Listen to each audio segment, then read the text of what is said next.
Bonjour tout le monde, je suis ravie de vous retrouver aujourd'hui pour cette nouvelle vidéo où je vous dévoile mes 5 astuces pour réussir vos visites. C'est parti. Astuce numéro 1, on dépersonnalise. On connaît tous ce mot grâce à la mission d'M6, mais est-ce que vous le faites vraiment? Bibelot, déco, photo, on épure un maximum pour que les clients puissent se projeter chez vous. Parce que chez vous, c'est pas chez eux. Astuce numéro 2, ranger et nettoyer. Zouk Machine vous l'avez dit, nettoyer, balayer, astiquer, casa toujours pimpant, mais est-ce que vous l'appliquez vraiment? N'oubliez pas, ranger un maximum, plus vous rangez, plus l'appartement paraîtra grand, et des mètres carrés en plus, c'est de l'argent en plus. Et plus vous nettoyez en profondeur, plus l'appartement sera sain et moins les clients verront de travaux à réaliser chez vous. Astuce numéro 3, préparez-vous. Nous, agents immobiliers, on n'est pas que des ouvreurs de portes. Quand on entre un bien à la vente ou à la location, on l'étudie, on définit les qualités, les défauts de chaque pièce et on établit un sens de visite. De cette manière, la visite se fait de façon très fluide en n'oubliant aucune information pour chacune des pièces que l'on va visiter avec nos clients. Astuce numéro 4. On met en avant les qualités, mais attention, sans omettre les défauts. Votre appartement, votre maison, vous les connaissez par cœur parce que vous y habitez. Et c'est parfois difficile, soit d'être objectif, soit de mettre suffisamment en avant les qualités de votre bien. Le plus simple, c'est d'être réaliste. Vous avez une grande terrasse, il faut en parler. Vous avez une magnifique vue, il faut en parler, sans en faire trop, mais en parler. L'exposition, si vous êtes exposé sud, dites-le. Les clients n'ont pas forcément une boussole avec eux, ils n'habitent pas chez vous, donc ils ne savent pas forcément. Mais attention, n'allez pas cacher des défauts dans l'appartement. N'allez pas cacher sciemment des choses qui ne fonctionnent pas. Sinon, il y a un petit article du Code civil qui se rappellera à vous, l'article 1641 sur les vices cachés, qui pourrait vous occasionner de vous retrouver devant un juge au tribunal avec une diminution de prix, voire même pire, l'annulation de la vente.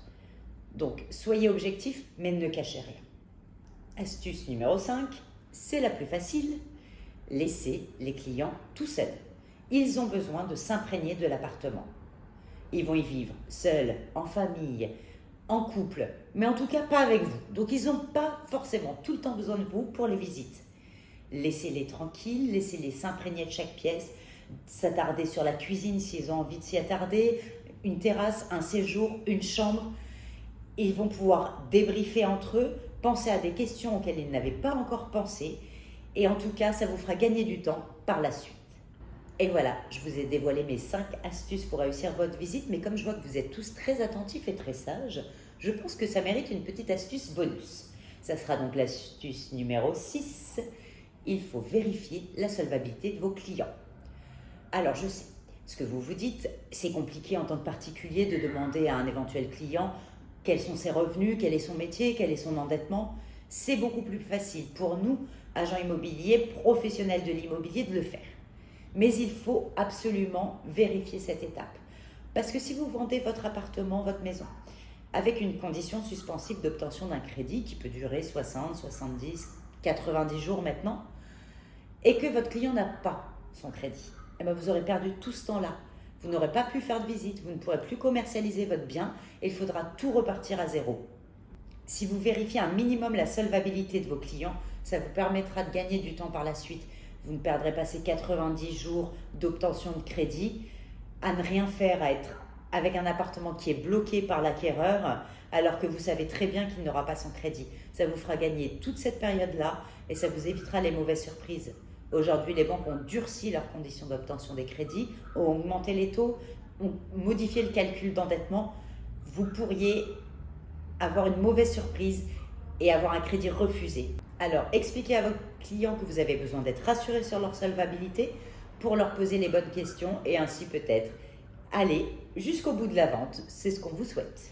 J'espère que mes 6 astuces pour réussir vos visites vous auront plu.